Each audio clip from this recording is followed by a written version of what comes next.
Assalamualaikum warahmatullahi wabarakatuh. Alhamdulillahirabbil alamin wa bihi nasta'inu ala umuri dunya waddin wa ala alihi wa ashabihi wa man tabi'ahu bi ihsanin ila yaumiddin, amma ba'du. Allahumma la sahla illa ma ja'altahu sahla wa anta taj'alul hazna idza syi'ta sahla. Allahumma inna nas'aluka hubbaka wa hubba man ahabbak wa hubba amalin yuqarribuna ila hubbika bi rahmatika ya arhamar rahimin, amin ya rabbal alamin. Alhamdulillahirabbil alamin. Mudah-mudahan i'tikaf kita sore ini seluruhnya disertai rahmatan berkah Allah Subhanahu wa taala. Semoga seperti ini Allah kumpulkan kita di dunia ini, seperti ini juga kelak Allah kumpulkan kita di surga firdausnya, amin ya rabbal alamin. Kesempatan yang sangat berbahagia ini insyaallah kita lanjutkan dalam Khawatil Qur'aniyah yang hari ini masih dalam surah Ali Imran. Iya. Setelah kita mengetahui di pertemuan-pertemuan lalu intinya adalah untuk selalu kokoh dan sabat teguh, tidak goyah dalam apapun, situasi apapun, keadaan apapun.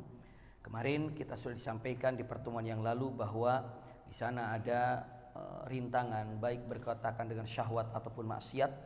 Lalu selanjutnya beberapa ayat yang saya sampaikan. Lalu apabila terjerumus di dalam syahwat ataupun maksiat ini, maka ada salah satu cara yang terindah adalah taubat, iya. Dan ada beberapa hal yang kemarin disampaikan juga, yakni adalah 5 poin, yang mana 5 poin ini untuk dijadikan sebagai tameng ataupun sebagai namanya perisai, ya. Sebagai perisai.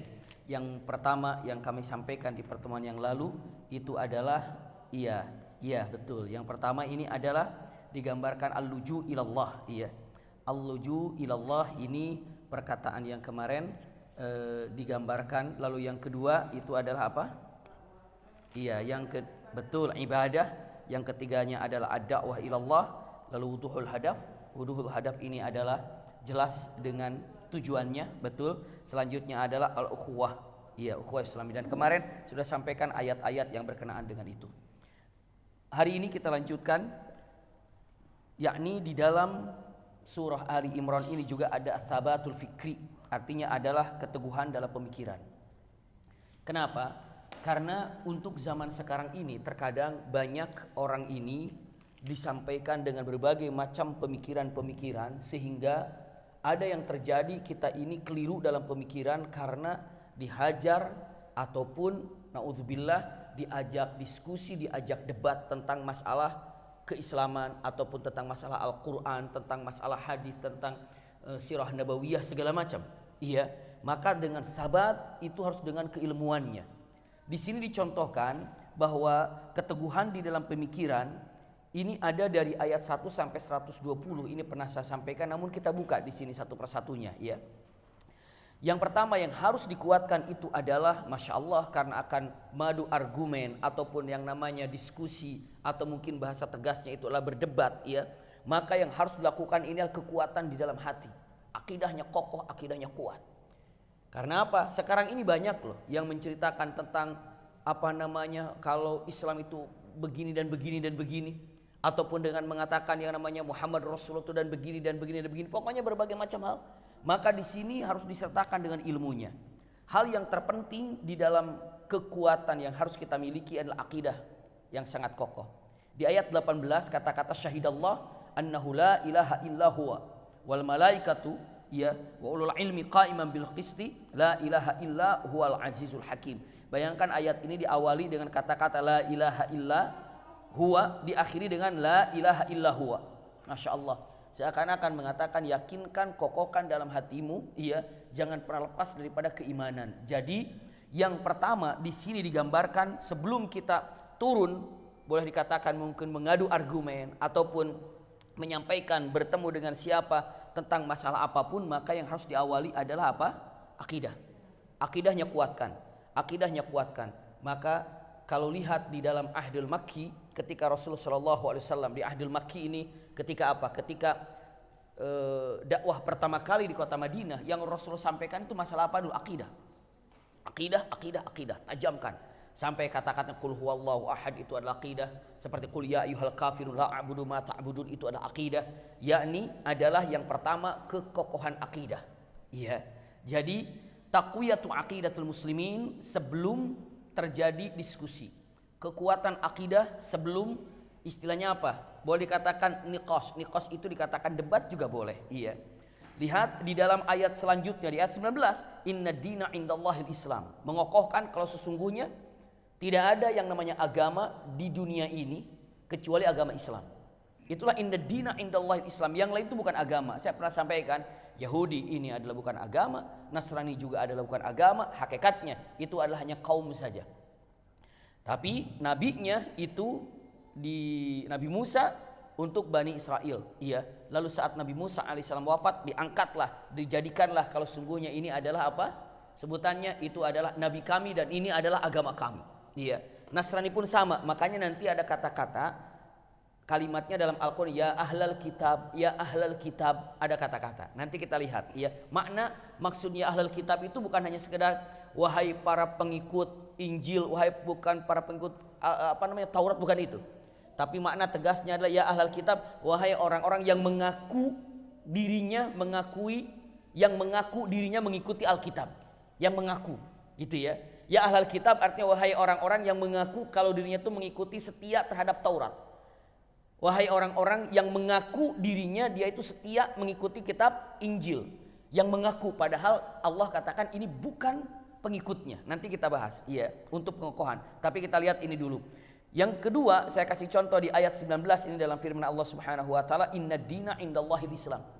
Tidak ada yang namanya agama di dunia ini kecuali Islam. Berarti bisa dipastikan dunia ini tidak ada agama kecuali Islam. Kenapa? Karena yang namanya agama itu ya Islam. Di luar itu bukan agama. Apakah itu tabiat, apakah itu apa dan apa, begitulah kalimatnya. Dulu ketika kami jalan melihat di Al-Jabar itu ada museum di bawah. Museum tentang Rasulullah gitu ya. Nah di situ ada penyebaran Islam ke Tatar Sunda. Di situ ada tulisan-tulisan tulisan-tulisan Sunda Hanacaraka gitu ya. Dan di situ ada kitab pegangan orang Sunda sebelum Islam itu datang. Nah pakai itu kitabnya, saya nggak tahu bahasanya apa ya kemarin itu saya lupa. Hanya itu pegangannya. Jadi sebelum Islam datang itu kitabnya pegangannya itu tentang akhlak, tentang apa gitu ya. Hanya mereka itu bagaimana untuk tidak berdusta, untuk tidak mencuri, untuk tidak membunuh, ya sama semuanya, untuk saling menjaga tata keramanya. Iya, tapi mereka itu tidak tahu bagaimana caranya ibadah kepada siapa, pengesahan itu kepada siapa. Itulah gambarannya. Mungkin bisa jadi saat itu dijadikan agamanya itu. Iya, mungkin pada waktu itu ataupun pegangannya. Tapi setelah Islam datang langsung kepada Al-Quran, ternyata mereka kagum dengan semua apa yang ini dalam Al-Quran. Di dalam Al-Quran bukan hanya sekedar tata cara untuk berakhlak baik, iya, tapi juga bukan bertata krama kepada makhluk, tapi berakhlak kepada Allah Subhanahu wa taala, bagaimana caranya beribadah kepada Allah. Itu gambarannya. Seperti yang terjadi sebelum Rasulullah diutus menjadi nabi, iya kan? Ada yang namanya Sa'id bin Zaid, iya. Zaid bin Amr bin Nufail, iya, Zaid bin Amr bin Nufail.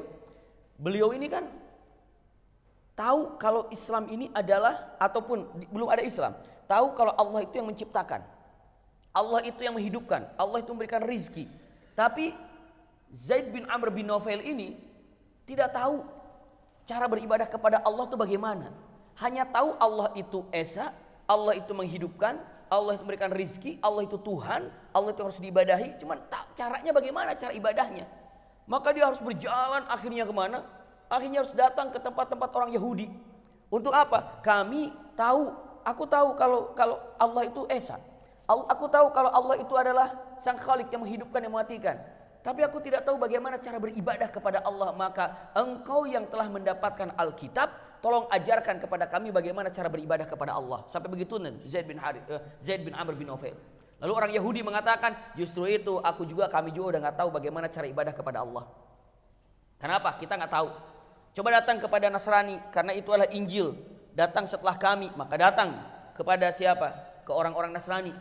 Begitu tiba di sana, mungkin sekarang Italia atau Romawi, datang ke sana dengan ucapannya, apakah kau yakin Allah itu esa? Iya. Tolong tunjukkan kepadaku bagaimana cara beribadah kepada Allah. Ternyata orang Nasrani pun mengatakan kami tidak tahu caranya beribadah kepada Allah itu bagaimana.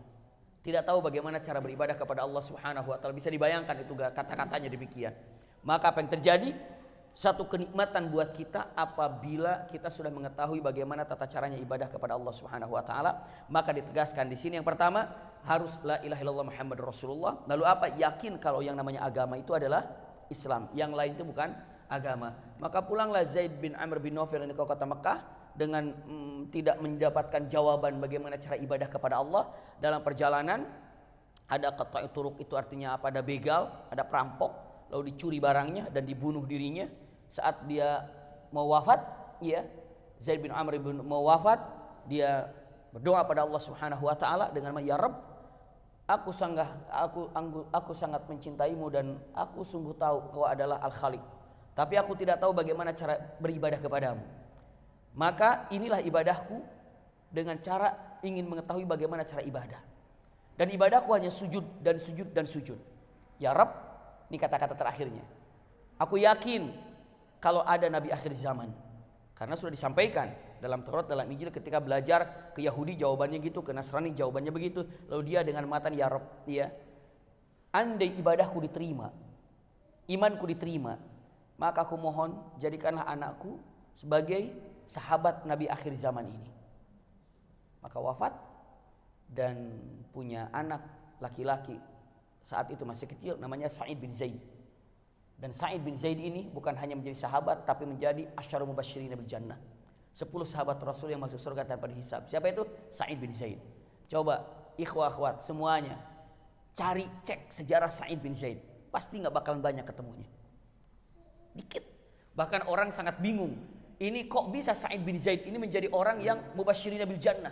Padahal kalau cek di awal, di utak-atik, itu sejarahnya bisa enggak ketemu, memang enggak banyak sejarahnya. Mungkin kalau lihat dari sejarah-sejarah dari para asyarul mubasysyirin bil jannah gitu ya, paling sedikit mungkin 30 lembar atau 25 lembar. Begitu ketemu Sa'id bin Zaid tentang dirinya radhiyallahu an, mungkin 1 lembar. Lembar segini udah selesai. Kenapa? Ya enggak ada yang tahu. Tapi kenapa masuk dalam 10 mubasysyirin bil jannah? Jawabannya karena doa siapa? Ayahnya. Doa ayahnya. Itu dahsyat sekali. Doa ayah menjadikan seseorang yang sangat tajam sekali, indah sekali. Ini adalah Sa'id bin Zaid. Masya Allah. Iya. Nah punten. Berarti di sini digambarkan kita sangat kagum dan senang gembira karena inna dina indallahil Islam, dan kita berada dalam Islam dan kita tahu bagaimana cara beribadah kepada Allah, bagaimana cara kita taqarrub kepada Allah, bagaimana kita khusyuk beribadah kepada Allah. Kenapa? Karena sudah diajarkan oleh Rasul sallallahu alaihi wasallam. Ini contoh yang kedua dengan mengatakan bahwa untuk menguatkan apa? Tadi iman, taqwiyatul iman. Lihat di dalam firman Allah Subhanahu wa taala di ayat 83. Apa ghaira dinillah yabghun walahu aslama man fis samawati wal ardi tau'an wa karhan. Subhanallah. Ini pun sama. Apa ghaira dinillah yabghun? Ini Masya Allah tabarakallah ya. Firman Allah Subhanahu wa taala yang sangat tegas ini ketika diucapkan, iya, ketika diucapkan kalimatnya, maka apakah mereka mencari agama yang lain dari agama Allah, padahal kepadanya subhanallah semua berserah diri. Jadi semuanya, langit dan di bumi semuanya patuh dan tunduk kepada Allah Subhanahu wa taala. Jadi kalau ini digambarkan, kita ini sebagai muslimin muslimat harus yakin inna dina indallahil Islam. Lalu yang keduanya, memang masih ada lagi agama yang mesti kita cari. Masih kita cari-cari apa yang harus kita pelajari, enggak ada. Kalimat yang sangat indah sekali, apa ghaira dinillah yabghun? Iya, apa ghaira dinillah yabghun? Apakah ada agama yang kalian masih cari, masih kalian utak-atik, masih kalian pelajari? Enggak usah, udah Islam, fokus dan taat dan apa? Pelajari, bukan hanya sekedar itu, tapi laksanakan. Ini untuk menguatkan daripada akidah kita. Walahu aslama man fis samawati wal ard tau'an wa karhan. Tidak ada di dunia ini yang tidak tunduk kepada Allah. Angin, langit, tumbuh-tumbuhan semua tunduk kepada Allah Subhanahu wa taala, makhluk semuanya. Iya, ini di ayat 83 untuk mengokohkan apa tadi? Keimanan. Lihat lagi di ayat 85, wa may yabtaghi ghairal islami dinan, iya, fala yuqbala minhu. Wa may yabtaghi ghairal islami dinan fala yuqbala minhu. Siapapun yang mencari agama selain agama Islam itu tidak akan pernah diterima. Karena yang lain bukan apa? Memang bukan agama. Iya. Jadi lihat ayat ini, kalau kita lihat bertubi-tubi gitu ya, untuk menguatkan akidah. Dari mulai dengan mengatakan kalimatnya syahidallah annahu la ilaha illahu, sampai ditegaskan lagi inna dina indallahil Islam, sampai ditegaskan lagi kalimat yang sangat kuat sekali, apa ghaira dinillahi yabghun. Iya. Sampai ditegaskan lagi wa may yabtaghi ghairal islami dinan fala yuqbala minhu. Ini adalah penegasan agar kita tidak goyah dalam keimanan yang kita miliki. Untuk kokoh, kuat, tegak, ataupun istilahnya apa? Tidak pernah bisa melepaskan daripada yang disyariatkan dalam Islam. Di ayat 20 kita kembali ke ayat 20. Fa in hajjuka faqul aslamtu wajhi, iya, wajhiya lillahi wa man ittaba'ani. Ini adapun ketika ada yang istilahnya apa ya, berhujjah. Iya, kalimatnya, jika mereka mendebatmu tentang kebenaran Islam, maka katakanlah aku menyerahkan diri kepada Allah. Itu kapan?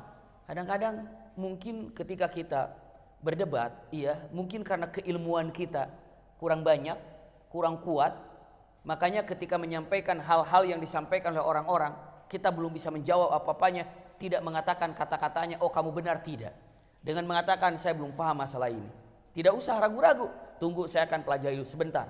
Yang ini oke saya akan pelajari, yang ini oke saya akan pelajari. Begitu, kalau memang tidak tahu. Kenapa? Karena kita tidak boleh juga menjawab sesuatu yang tanpa ilmu. Tapi saya belum tahu, bukan berarti kita ini salah. Tapi apa? Karena kita ini belum tahu. Makanya paling sering belajar tuh begitu. Banyak orang belajar, ketemu saja jawabannya. Kenapa? Karena memang kita pelajari. Apalagi usikum wa iyaya nafsi bitaqwallah. Kalau kita lihat subhanallah, mereka mencoba mengorek-ngorek dengan ayat-ayat yang ada ataupun sirah nabawiyah yang ada, disebutkanlah Muhammad sallallahu alaihi wasallam itu misalnya apa tuh yang suka anak kecil itu namanya? Apa? Pedofil katanya ya. Kenapa? Karena menikah di usia di bawah umur gitu kan. Padahal kalau seperti itu coba cek baik-baik, iya, dengan mengatakan ucapannya. Rasul itu menikah di bawah umur. Punten, padahal dari dulu orang kafir ingin mencari-cari bagaimana Rasulullah ini, dicari-cari celah-celah kira-kira apa yang akan dihujamkan kepada Rasulullah. Apa kira-kira? Mereka cuma mengatakan apa kira-kira ya? Ya udahlah, paling tukang sihir, iya. Paling apalagi mengatakan kata-kata ya tukang sihir aja. Kenapa kalau dibilang gila? Nggak mungkin. Kenapa? Karena kita tahu mana gila dan yang waras. Maka nggak dibilang gila. Kenapa? Ini apa kira-kira? Maka dikatakan sihir. Bacaannya, ucapannya, gitu kan? Kenapa tidak ada yang menyatakan Muhammad itu pedofil ataupun suka dengan punten anak-anak kecil? Jawabannya adalah apa? Karena zaman dulu pernikahan seperti itu udah lazim. Udah biasa, nggak ada masalah. Iya. Bukankah Sofia binti Huyai bin Akhtab ketika nikah di awal pertama kali itu di usia kurang daripada 10 tahun juga, ataupun pas di 10 tahun. Jadi hal itu sudah biasa. Iya.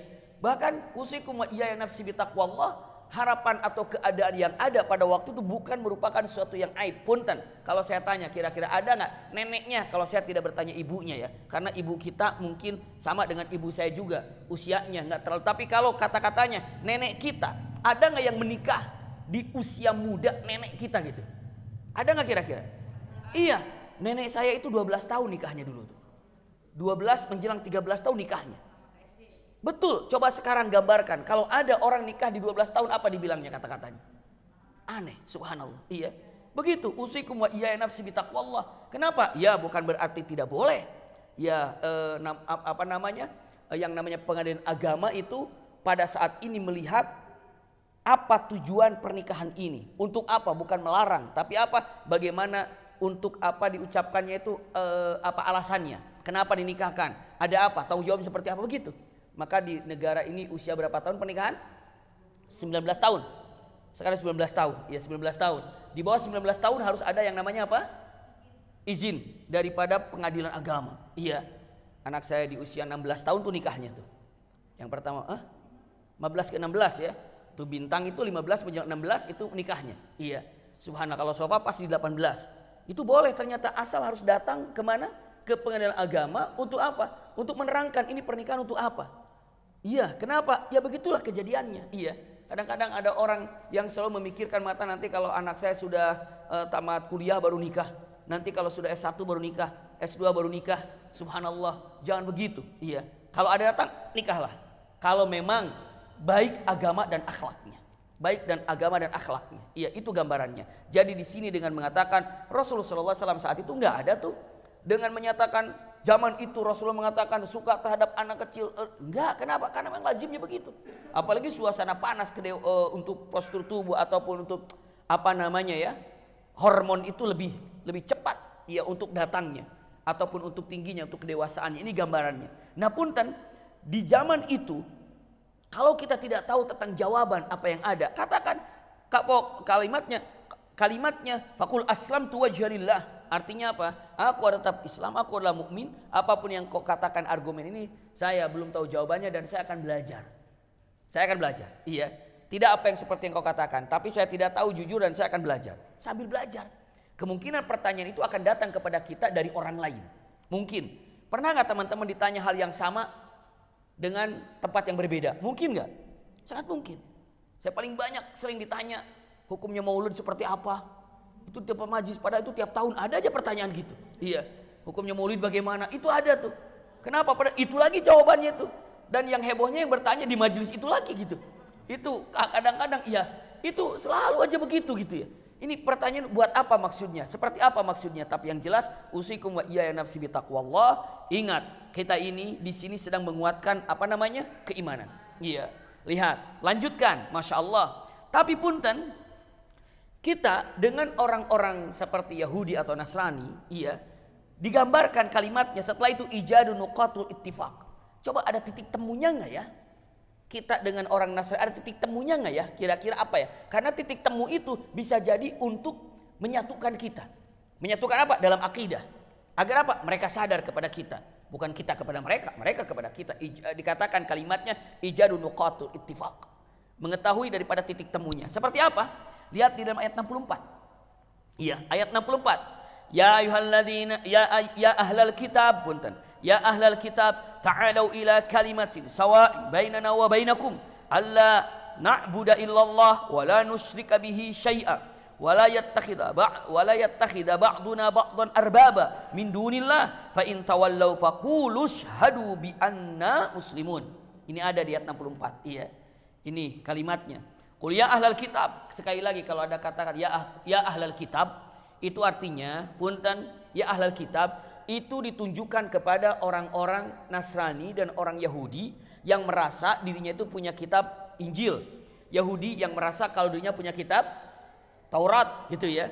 Maka tapi di sini kalimatnya ya ahlal kitab gitu kayak gini nih. Ada orang nggak belajar, orang tuh nggak pernah belajar. Terus udah nggak pernah belajar, masuk sekolah juga jarang. Lalu ujian. Tapi ujian paling gagah. Lalu dosen, hei anak pinter, anak rajin kayak gitu tuh. Pada sekolah enggak, belajar enggak. Terus panggil, hei anak rajin, bagaimana kabarmu? Nah kayak gitu tuh. Ya ahlal kitab, hei orang yang nurut sama. Padahal itu, para ulama banyak matan ini adalah panggilan, yang mana panggilan itu sebagai panggilan apa itu? Kalau dibilang apa? Ya gitulah kira-kira kalimatnya. Para ulama, ini disampaikan para ulama, ya ahlal kitab. Padahal itu mulia kan, ya hei ahli kitab, itu keren sekali bahasanya. Tapi ternyata itu kalimatnya taubih ataupun pengejekan ya ahlal kitab. Orang yang nggak pernah belajar, nggak pernah masuk kuliah, ya terus datang gurunya bilang, hei anak rajin, anak pinter, apa kabar? Kayak gitu tuh. Itu padahal rajin nggak pernah, nggak belajar nggak pernah, tapi gurunya ya ahlal kitab. Maka para ulama mengatakan makna ya ahlal kitab artinya hei kamu yang sok tahu tentang Alkitab, hei kamu yang katanya mengikuti Injil, hei kalian yang katanya mengikuti Taurat gitu ya, yang seakan-akan paling Taurat, seakan-akan paling Injil gitu, ya ahlal kitab. Itu kalimatnya. Iya, ya ahlal kitab. Ini gambarannya. Jadi kalau dikatakan kalimat ya ahlal kitab ini sebenarnya bukan untuk mengagungkan mereka, tapi kalimat ya ahlal kitab. Hei orang-orang yang katanya mengikuti Injil benar, ya yang mengikuti Taurat paling benar. Ta'alau ila kalimatin sawa.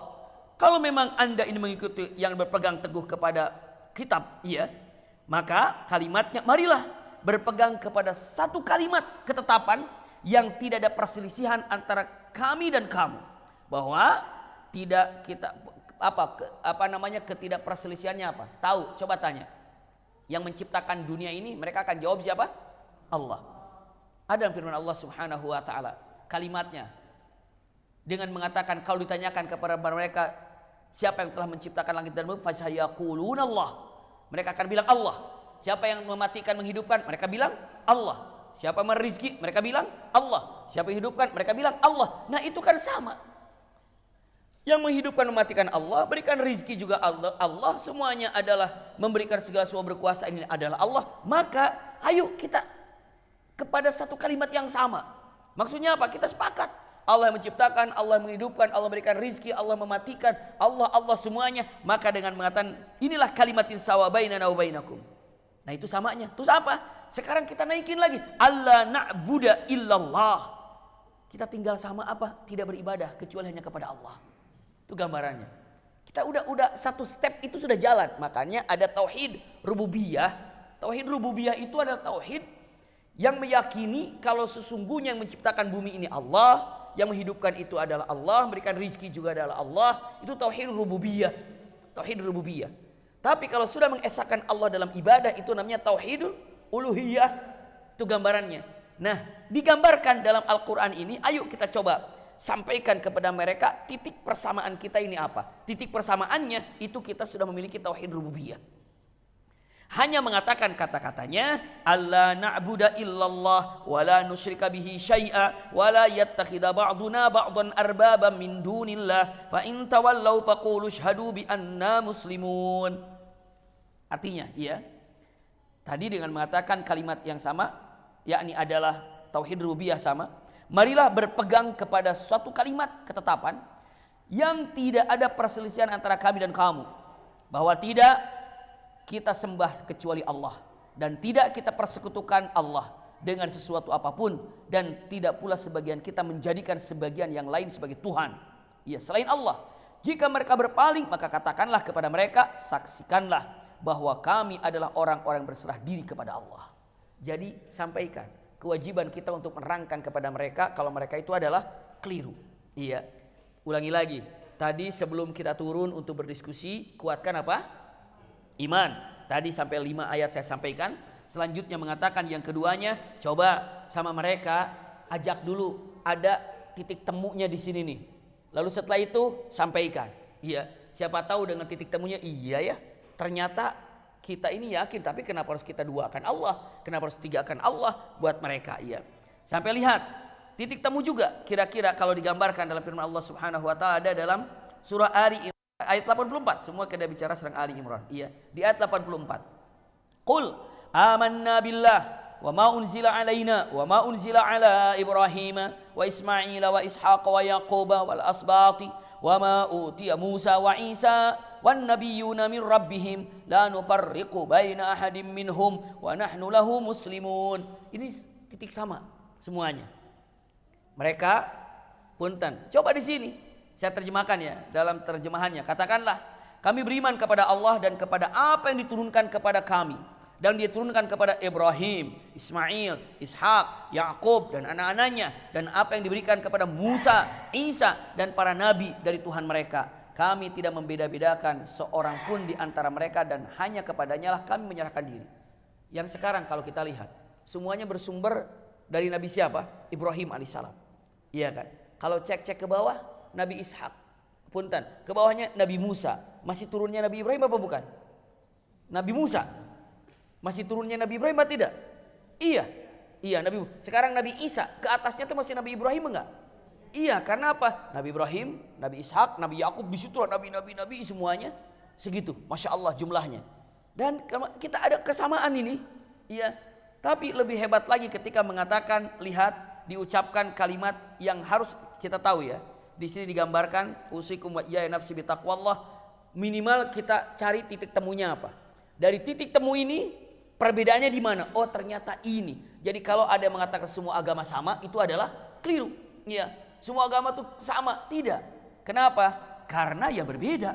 Lalu dengan mengatakan ucapannya, ada persamaannya, ada tauhid rububiyah.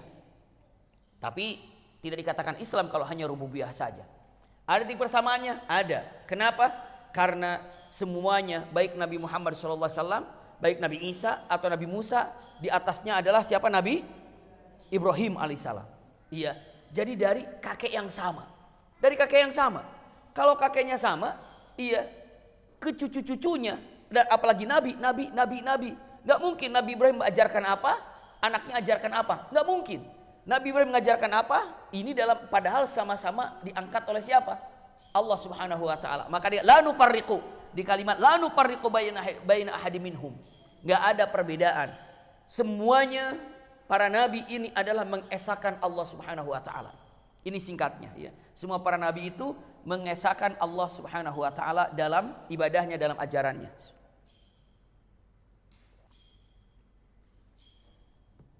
Kita lanjut lagi, bismillah. Lalu lihat, ada boleh dikatakan apa ya, nama al-hujaj wal barahin wasilatul Quran litathbit.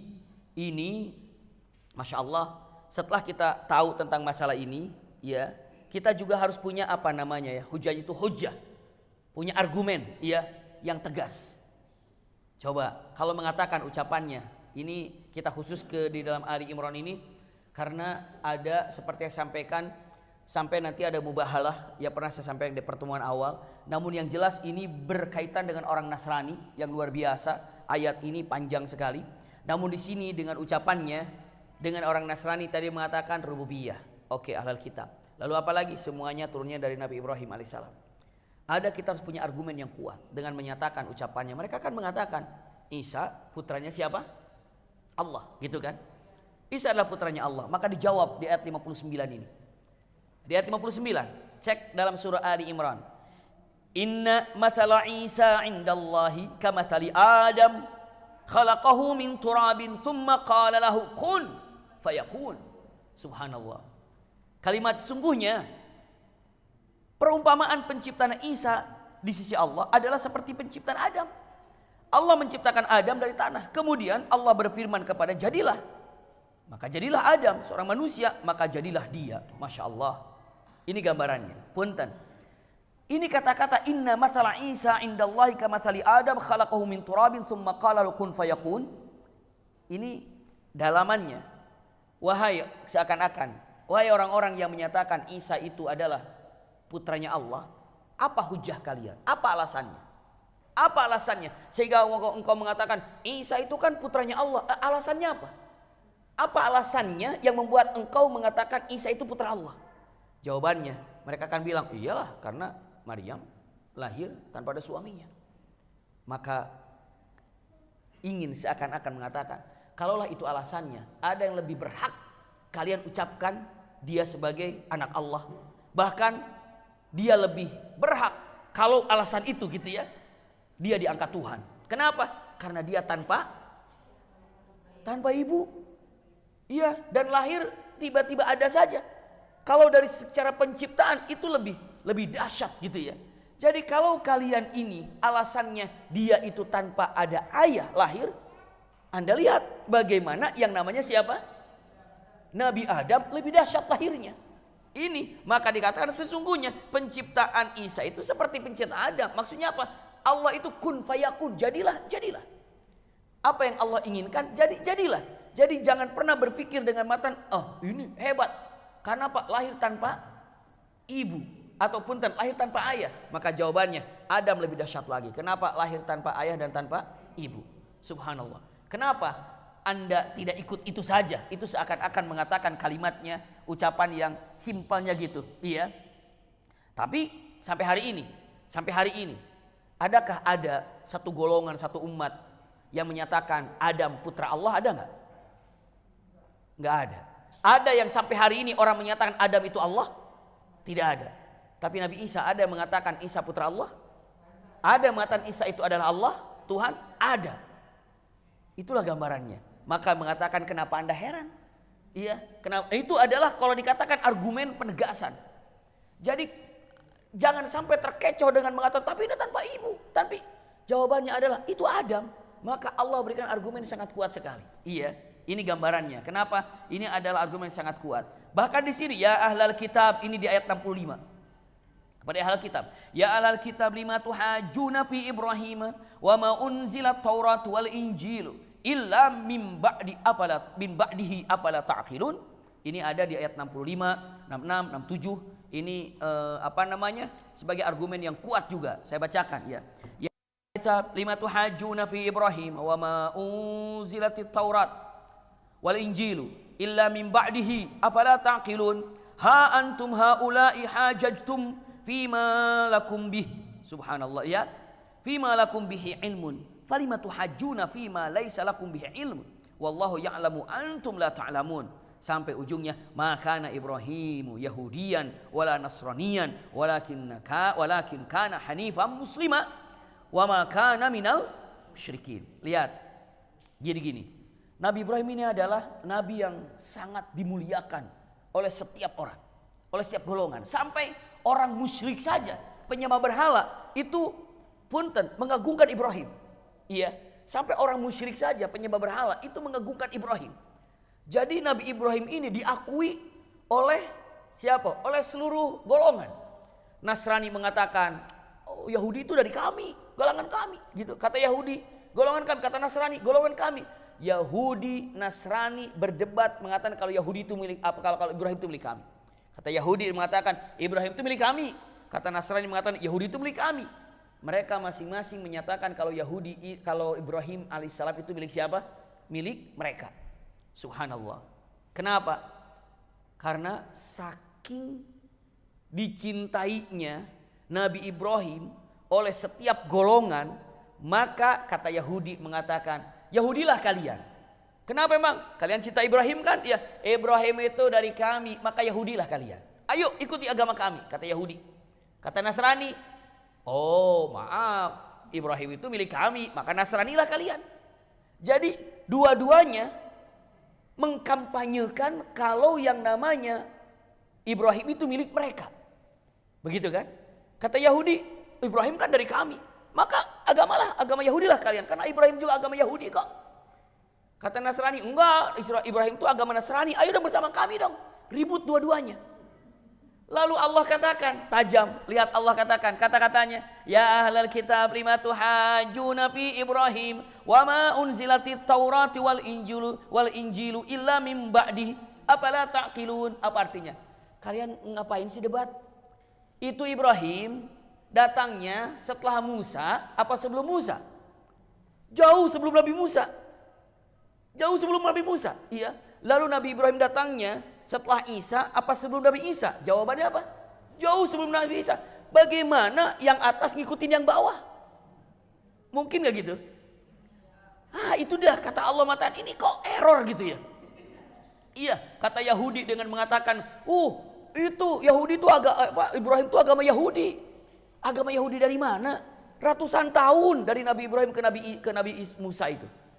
Oh enggak, Ibrahim itu agama Nasrani. Agama Nasrani dari mana? Nabi Ibrahim dari awal, Isa alaihissalam turun di bawah. Subhan maksudnya apa? Di bawah Nabi Ismail ratusan tahun. Lalu dengan mengatakan sampai kalimatnya afala taqilun, ini dahsyat itu bahasanya. Apa afala taqilun kalimat? Apa kamu tidak berpikir? Bahasa kasarnya, punya otak nggak sih gitu kalimatnya? Iya. Punya otak nggak sih? Kalian tuh ngeributin apa gitu? Ngeributin Yahudi katanya agama Ibrahim agama Yahudi, ngeributin katanya Ibrahim agama Nasrani. Dicek dengan mengatakan, memangnya mana duluan? Musa duluan apa Ibrahim duluan? Ibrahim jauh. Memangnya Ibrahim duluan apa Isa duluan? Jauh, Ibrahim duluan. Berarti apa? Nggak mungkin yang di atas ikuti ajaran yang di bawah. Mustahil. Apalah taqilun? Ini tegas sekali. Ini galak sekali ya. Ketika masa apalah taqilun? Apakah kalian tidak berpikir? Iya. Makanya penting untuk mengetahui sejarah, mengetahui tatanan waktu itu sangat penting sekali. Ada orang yang menyatakan kalimatnya ketika mendengar, untung waktu itu ada yang menjawabnya pas dengan apa yang kita inginkan. Padahal seorang profesor gitu ya, dia bilang mengatakan Isra Mi'raj itu kan ruhnya saja, Muhammad itu wujudnya ada tertidur di kasur. Jadi ruhnya yang pergi, wujudnya ada gitu ya. Dalilnya apa? Karena Siti Aisyah menyatakan dalam hadisnya, kami tidak pernah kehilangan jasad Muhammad Rasulullah. Jadi kami tidak pernah kehilangan jasad Rasulullah. Kami selalu hidup, selalu tidur bersama Rasulullah, dan kami tidak pernah kehilangan jasad Rasulullah. Itulah dalilnya. Orang, oh gitu, oh gitu. Coba lihat sejarahnya. Emang duluan mana Rasulullah bareng dengan Siti Aisyah apa Isra Mi'raj? Isra Mi'raj dulu. Isra Mi'raj di Mekah. Nah, Rasulullah dengan Siti Aisyah di Madinah. Ya iyalah kalau Siti Aisyah bilang begitu, nggak matching gitu. Itu cocokologi aja. Memang hadisnya benar, Siti Aisyah tidak pernah kehilangan Rasulullah. Tapi itu di Madinah. Isra Mi'raj di mana? Di Mekah. Nah kayak gitu. Jadi kalau kita, iya berarti Isra Mi'raj, iya ya ruhnya aja ya. Itu Siti Aisyah. Nah itu sama-sama ketidaktahuannya. Yang bilang nggak tahu, yang dengar nggak tahu. Akhirnya langsung disebarkan Isra Mi'raj, ruhnya saja, jasadnya. Nah kalau tahu tentang tatanan ini, kita lebih punya argumen yang kuat. Mana duluan? Dulu pernah kejadian itu di Abbasi, di zaman Khalifatul Abbasiyin, ada khalifah yang didatangi orang Yahudi, bawa kitab, bawa tulisannya. Ya khalifah, kalian ternyata semua salah ini. Kenapa? Ngambil upeti daripada mangsa Yahudi yang ada di Khaybar. Nih kami punya catatan dari Muhammad. Kalau Muhammad punya perjanjian dengan orang Yahudi, kalau Yahudi ini tanpa jizyah, tanpa upeti, tapi bisnis bareng. Lalu apa lagi? Bisnis bareng bagi hasil. Nggak ada upetinya, nggak ada upetinya. Ini lihat nih tulisannya. Khalifahnya. Oh iya ya ini ada. Iya nih. Perjanjian antara Muhammad dengan Banu Khaybar, ahlu Khaybar Yahudi, bahwa tidak ada jizyah. Jizyah itu peti, diserahkan kepada Khaybar. Iya ya, khalifahnya. Karena tidak tahu. Lalu akhirnya dipanggil siapa? Ini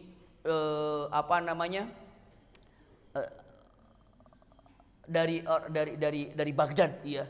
Seorang ulama namanya Khatibul Baghdadi. Ini ulama yang sangat terkenal luar biasa. Lalu didatangkan Khatibul Baghdadi dan mengatakan, apa benar kalau dalam sirah ini ada perjanjian antara Yahudi Khaybar dengan Rasulullah, Rasulullah tidak akan mengambil jizyah atau upeti? Enggak, tapi ada tulisannya. Mana tulisannya? Di bawah tulisannya, dibaca. Bohong, langsung bohong. Ya tapi saya nggak mungkin bilang bohong, harus ada dalilnya. Iya dalilnya. Ini yang nulis siapa di situ tertulisnya? Yang menulis di sana adalah Muawiyah bin Abi Sufyan. Nah, Muawiyah Islamnya ini di akhir bulan ke-7, hampir menjelang ke-8 Hijriah. Sementara Khaybar ini terjadi di awal bulan ke-7. Mana mungkin belum Islam bikin dengan Rasulullah tulisan itu? Mustahil, nggak ada. Ini Muawiyah yang nulis. Tulisannya Muawiyah, jadi terteranya tuh Muawiyah. Iya. Bisa saja orang menulis palsu gitu kan. Lalu tulis siapa kira-kira yang bisa nulis ya? Karena Rasulullah kan nggak nulis, iya, nggak nulis dan memang tidak bisa nulis, ummi, tidak bisa baca dan tidak bisa nulis. Lalu apa yang terjadi? Yang terjadi langsung dituliskan, imma dengan Ali bin Abi Thalib, imma dengan para penulis yang lainnya gitu ya. Nah usikum wa iyaya nafsi bitaqwallah, kata Khatibul Baghdadi. Bohong. Kenapa? Ini penulisnya, juru tulisnya itu Muawiyah. Nggak mungkin Muawiyah. Kenapa? Muawiyah Islam di akhir bulan ke-7 menjelang masuk ke bulan 8. Hijriah. Bulan ke Hijriah. Bulan ke Hijriah. Jadi yang namanya punten Muawiyah Islamnya ini di akhir bulan ke-7 Hijriah. Iya, 7 Hijriah. Sementara yang namanya apa? Yang namanya perang Khaybar itu di awal 7 Hijriah. Setelah apa? Setelah Sulhul Hudaybiyah. Sulhul Hudaybiyah tidak lama langsung Khaybar. Iya, setelah itu akhir bulan tahun ke-7 Hijriah, akhirnya di situ Muawiyah Islam.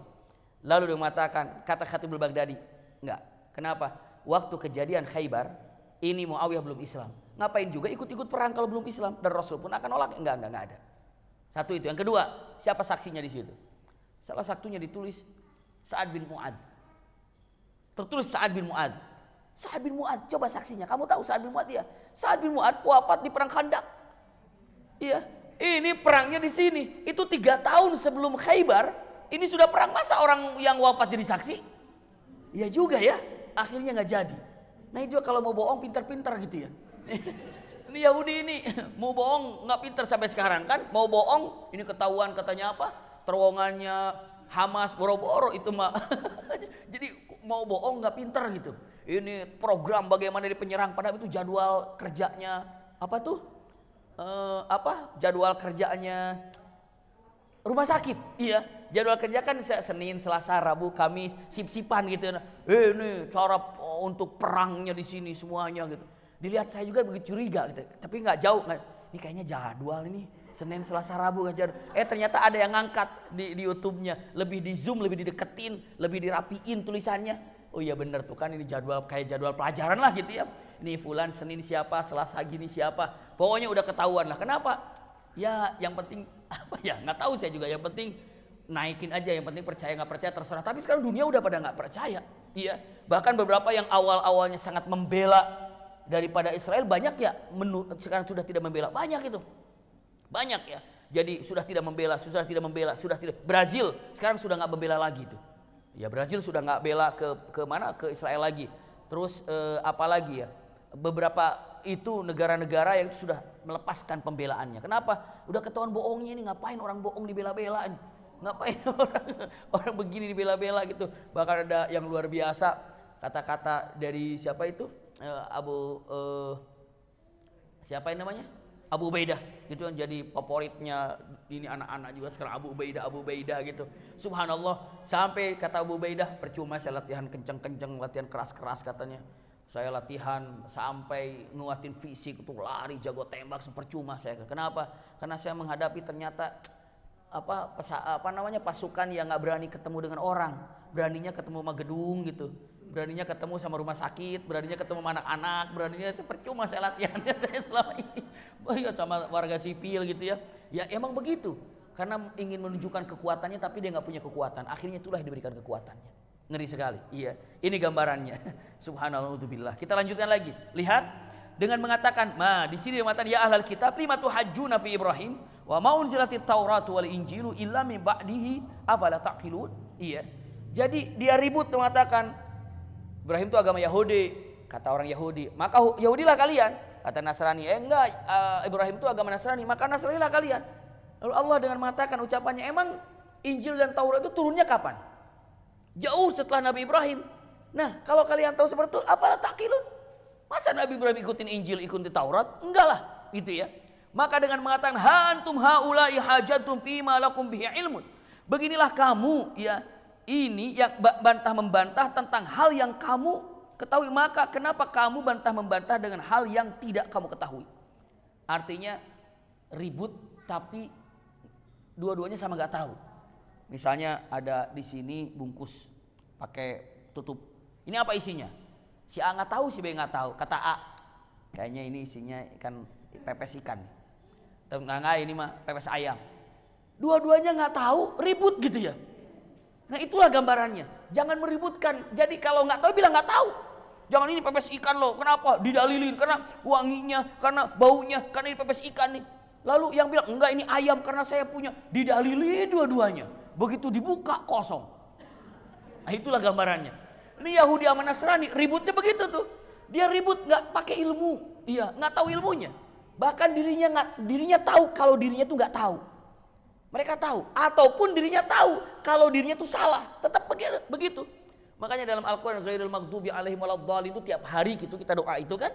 Ghairil maghdubi alaihim waladdallin, ya Allah jauhkan kami dari jalan sesat, ya dari yang dimurkai itu Yahudi dan Nasrani. Itu gambarannya tiap hari loh doa gitu. Doa tiap sholat itu kan gitu. Iya, naudzubillah ya kalau sampai terpengaruh dengan gaya-gaya mereka. Lihat sampai kalimatnya, ini Al-Quran mengatakan, lihat di ayat 64. Makana Ibrahimu Yahudiyan wala Nasraniyan walakin kana hanifan muslima wa ma kana minal musyrikin. Nih dengerin nih, gitu kan? Kata Yahudi, emang kamu yakin Ibrahim itu agama Yahudi? Enggak kan? Hai Nasrani, emang kalian yakin Ibrahim itu agama Nasrani? Enggak kan? Tapi Ibrahim itu berada hanifan muslima. Masya Allah. Artinya dengan mengatakan golongan orang-orang kalimatnya dia ini punten hanifah muslimah, seorang yang lurus dan berserah diri kepada Allah. Hanif muslimah, lurus dan menyerahkan diri kepada Allah. Hanifah muslimah. Masya Allah. Lihat ucapannya. Hanifah muslimah. Lalu wa makan dan tidak termasuk orang musyrik. Seakan-akan gini. Kalian kan mengikuti Ibrahim. Hai Yahudi, kalau kalian bangga terhadap Ibrahim. Hai Nasrani, kalau kalian bangga terhadap Ibrahim, jangan diakui katanya agama Yahudi, katanya agama Nasrani. Tapi nih, ya Ibrahim ini adalah agamanya Hanifah muslimah. Kalau kalian mencintai Ibrahim, yuk kita bareng-bareng. Apa? Mengesahkan Allah seperti yang telah dilakukan oleh siapa? Nabi Ibrahim. Itu gambarannya.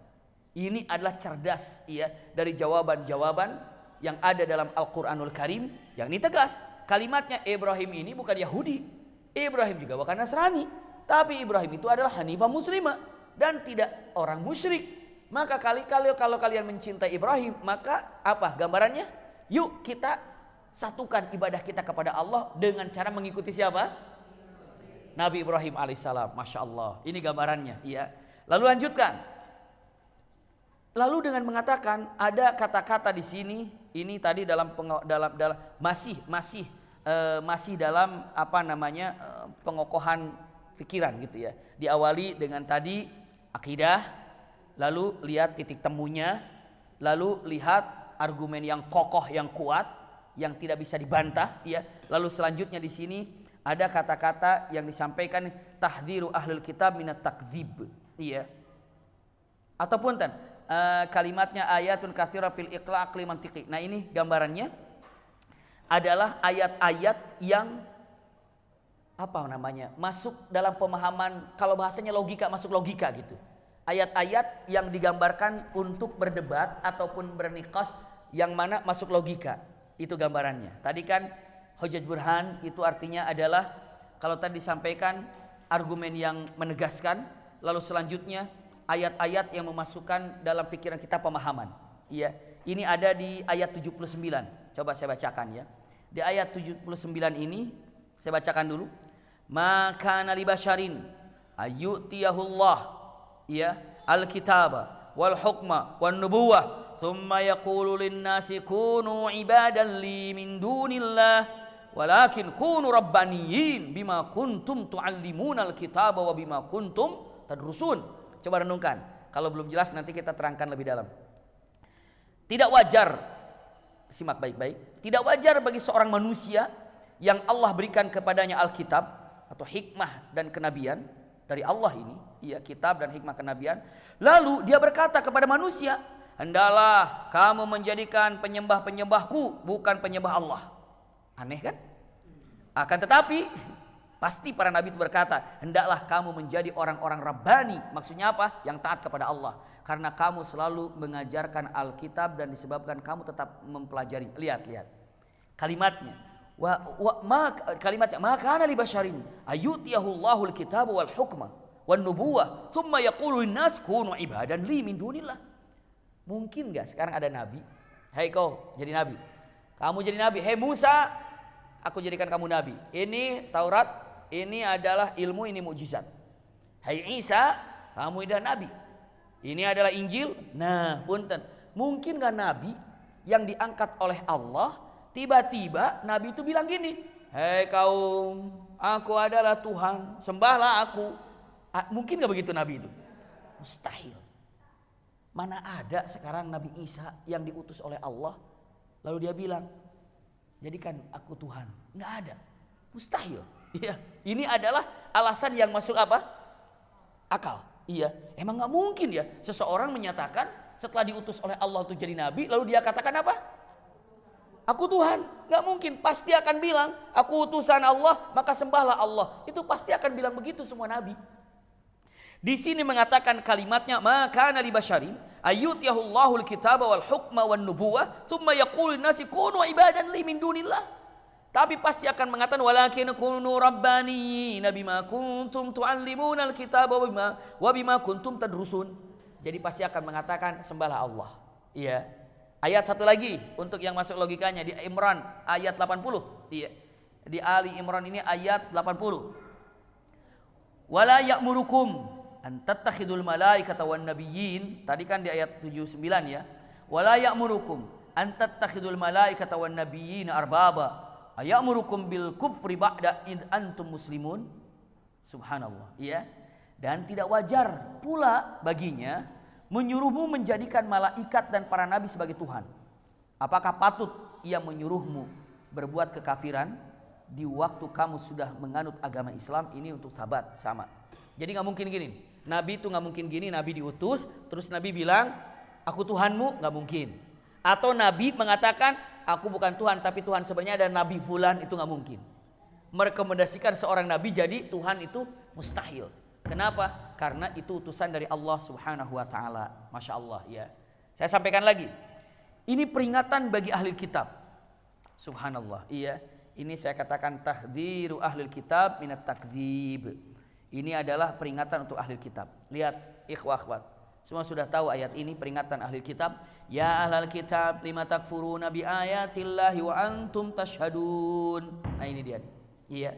Hai ahli kitab, mengapa kamu mengingkari ayat-ayat Allah padahal kamu mengetahui kebenarannya? Ini digambarkan kalimatnya apa? Ucapannya adalah peringatan bagi ahli kitab. Peringatan bagi. Ini peringatan untuk ahli kitab yang ada dalam surah apa? Ali Imran. Lihat lagi, peringatan untuk ahli kitab ayat 71. Ya ahlal kitab, lima talbisunal haqqa bil batil wa taktumunal haqqa wa antum ta'lamun. Ini peringatan. Hai ahli kitab, mengapa kamu mencampur adukan yang hak dengan yang batil dan menyembunyikan kebenaran padahal kamu mengetahui? Ini ahli kitab. Baik itu Yahudi atau Nasrani, tahu ada Nabi akhir zaman Muhammad sallallahu alaihi wasallam. Tahu mereka. Sampai kalimatnya, fa kaifa idza jama'nahum liyaumin la raiba fihi wa wufiyat kullu nafsin ma kasabat wa hum la yuzlamun. Ini semua peringatan-peringatan. Apa? Tahdzir, peringatan bagi ahli kitab. Kenapa? Simpan baik-baik ya. Bahwa Sofiyah binti Huyai bin Akhtab, Sofiyah itu usianya ketika menikah dengan Rasulullah sallallahu alaihi wasallam, tiba-tiba Sofiyah bilang kepada Rasul, ya Rasulullah, aku ini telah mengetahui engkau jadi nabi dan engkau nabi itu di usia saya kira-kira masih 7 tahun atau 8 tahun. Saya tahu engkau nabi. Rasulullah bertanya, dari mana kamu tahu tentang masalah ini? Karena waktu itu saya usia 7 tahun, sedang di rumah. Ayah saya memang Huyai bin Akhtab itu gembongnya Yahudi, kumpul dengan orang-orang Yahudi di rumah saya, sedang memusyawarahkan, membicarakan apakah Muhammad itu nabi atau bukan. Maka sekumpulan pemimpin Yahudi kumpul semua. Lalu pimpinan Yahudi ini semua berkumpul, dan pimpinan Yahudi ini mengecek tentang keislaman ataupun kenabiannya. Akhirnya kami sepakat kalau Muhammad itu nabi dan aku mendengarnya ya Rasulullah. Kata Huyai bin Akhtab, huwa, apakah dia yang ada dalam Taurat dan Injil? Iya dia. Huwa, apakah dia benar Muhammad? Iya itu Muhammad. Coba cek tandanya, yakin. Lalu mereka mengatakan, kita yakin kalau Muhammad itu nabi. Kita yakin Muhammad itu utusan Allah, dan kita yakin Muhammad itu khatamul anbiya. Mari kita bersumpah sama-sama. Ibu bapak tahu, ikhwah akhwat tahu sumpahnya, sambil berpegangan tangan semuanya, dan disaksikan oleh siapa? Sofiyah. Kami yakin Muhammad itu adalah nabi. Kami yakin Muhammad itu khatamul anbiya. Dengan keyakinan kami Muhammad itu nabi, dengan keyakinan kami Muhammad itu khatamul anbiya, maka kami bersumpah untuk melawannya sampai kita mati. Naudzubillah, gitu kan? Kacau itu. Ujungnya yang gak beres, ujungnya yang error. Iya, kalimatnya bahwa kami bersumpah, iya, untuk apa? Mu'ajawatu abadad dahr. Kalimatnya kita akan memusuhinya sepanjang masa. Kita akan memusuhinya sampai kita mati. Dan benar itu sumpahnya dilakukan. Matilah dalam keadaan kafir, kecuali satu yang memang tidak ikut. Siapa namanya? Abdullah bin Salam. Dia masuk Islam. Abdullah bin Salam masuk Islam. Kenapa? Dia melihat tentang begitu kedengaran Nabi akan datang, Muhammad akan hijrah ke kota Madinah. Dia, Allahu Akbar, Allahu Akbar. Orang Yahudi pada heran. Abdullah bin Salam itu salah satu orang yang berilmu atau mungkin ulamanya Yahudi. Ya Abdullah, kenapa kamu bertakbir sampai jingkrak senang sekali datang Muhammad? Dia jawab mengatakan, demi Allah, seandainya hari ini saya dengar yang datang ke Madinah itu Musa, saya nggak bahagia seperti bahagianya saat ini. Tapi yang aku dengar itu Muhammad yang akan datang, saya sangat bahagia. Lalu mengatakan, emang kamu sudah siap Tahu tentang tanda-tanda kenabian? Saya sudah sangat tahu. Cek dulu dong. Oke, kita cek sama-sama. Akhirnya dengan beberapa rombongan orang Yahudi ngecek semua tentang tanda kenabian, sampai beberapa pertanyaan yang ada tertulis. Kalau Nabi dijawab gini, jawabannya gini. Kalau Nabi dijawab ini, jawabannya akan gini. Tanda-tanda Nabi sudah disiapkan, dimasukin ke sakunya. Untuk apa pertanyaan ini? Maka begitu datang, ayo kita sama-sama ya, dengarkan jawaban Muhammad nanti, dengarkan. Siap ya, dengarkan. Begitu datang, diketuk pintunya, begitu dibuka, Rasul bertanya, Rasul mengatakan, selamat datang, silakan, mau bertanya apa? Semua orang melihat Abdullah bin Salam, asyhadu an la ilaha illallah, asyhadu annaka Muhammadan abduhu wa rasul. Lalu yang lainnya mengatakan, belum kamu tanya, udah pakai syahadat aja. Kamu belum nanya apa, main syahadat aja, tanya dulu pertanyaannya. Lalu kata Abdullah bin Salam, kamu perlu nanya lagi, nggak lihat wajahnya, nggak lihat tata cara dia bicara. Saya yakin kalian tahu dari aura wajahnya itu Nabi, kenapa kamu nggak iman gitu? Ini kata Abdullah bin Salam. Saya baru melihat wajahnya, saya nggak perlu lagi nanya-nanya. Dia tahu dia wajahnya, wajah kenabian tuh gitu, saking pahamnya tentang kenabian. Subhanallah. Ini gambarannya. Tanpa perlu tanya-tanya, syahadu Allah. Begitulah Abdullah bin Salam. Ya, tapi yang lainnya tadi seperti disampaikan oleh Safiyah binti Huyai bin Akhtab, kalau kami menyatakan bahwa Muhammad ini nabi, ini kami tahu kalau waktu itu ada perkumpulan dan waktu itu usia saya sekitar 7 atau 8 tahun, 7 tahunan. Masya Allah, karena ngelihat menyaksikan sampai aku berpikir, kenapa yakin Muhammad itu nabi, khatamul anbiya yang ditunggu-tunggu oleh mereka, tapi kenapa malah mau memusuhinya? Ibu bapak pun dan ikhwah tahu apa yang menyebabkan Yahudi pada waktu datang ke Madinah sampai ada 3 bani, Quraidah, Qainuqa, Nadair. Kenapa sampai di Madinah? Alasannya apa? Karena alasannya mereka tahu kalau Muhammad itu akan hadir ke situ.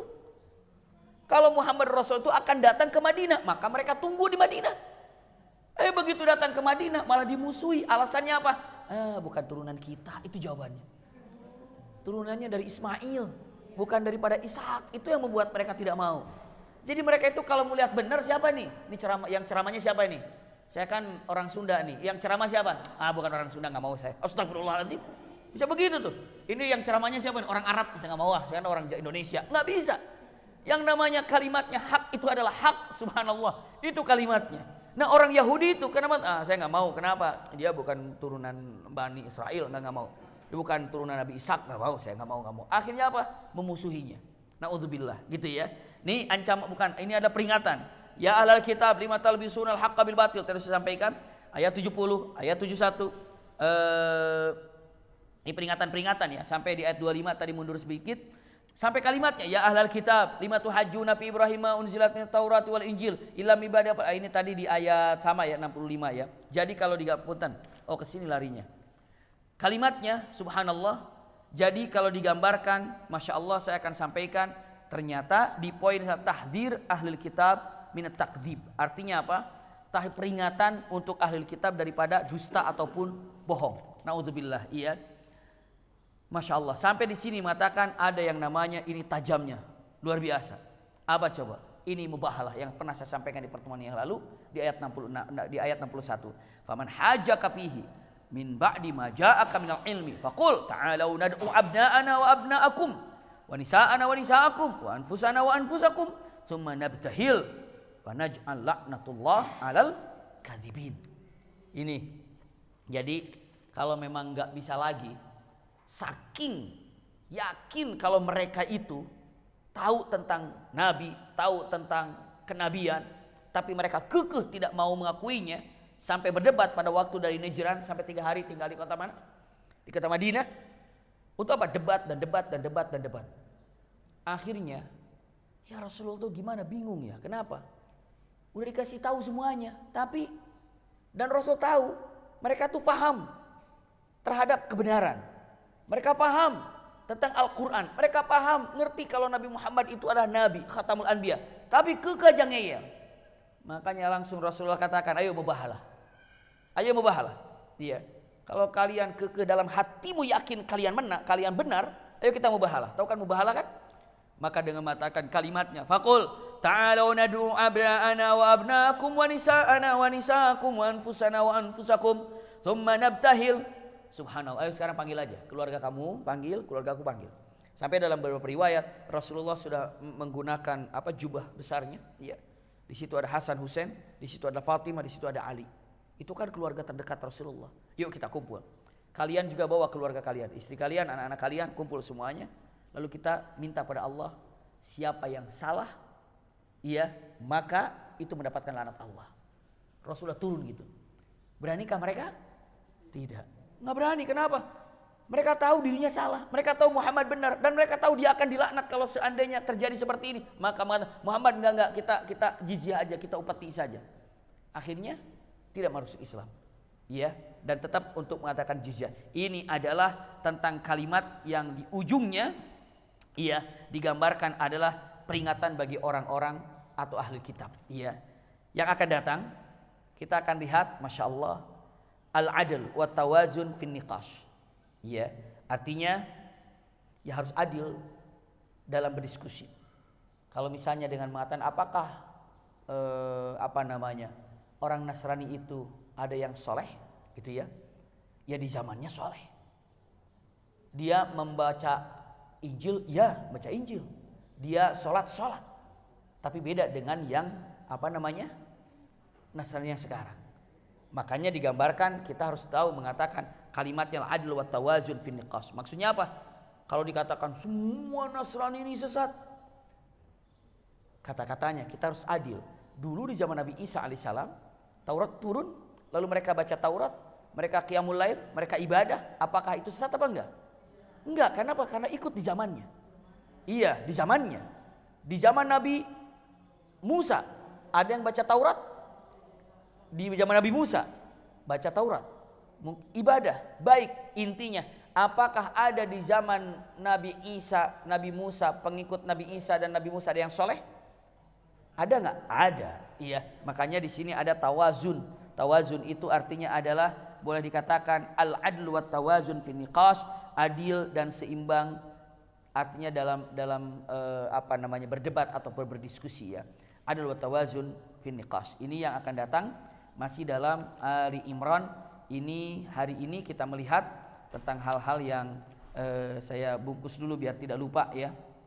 Tadi matan sabatul fikri, untuk apa? Keteguhan di dalam pemikiran. Lalu yang pertama, kuatkan iman. Tadi ayat yang dibaca. Terus cari titik persamaan yang ada. Terus lagi untuk mendapatkan argumen yang kuat, yang kokoh, tadi sampaikan. Terus lagi ada argumen yang memang bisa masuk akal dalam diri kita. Lalu yang terakhirnya adalah peringatan bagi orang-orang ahli kitab. Ancaman atau peringatan. Lalu yang akan datang kita akan lihat al-adl wa tawazun fin niqash. Ini yang akan kita bahas di kesempatan yang akan datang. Jazakumullah khair ala husni istima'ikum. Mudah-mudahan apa yang disampaikan ada manfaatnya. Lakum minni al-hubbu wad du'a. Wassalamualaikum warahmatullahi wabarakatuh. Sama-sama kita tutup dengan kafaratul majlis. Subhanakallahumma wa bihamdika asyhadu an la ilaha illa anta astaghfiruka wa atubu ilaika walhamdulillahi rabbil alamin.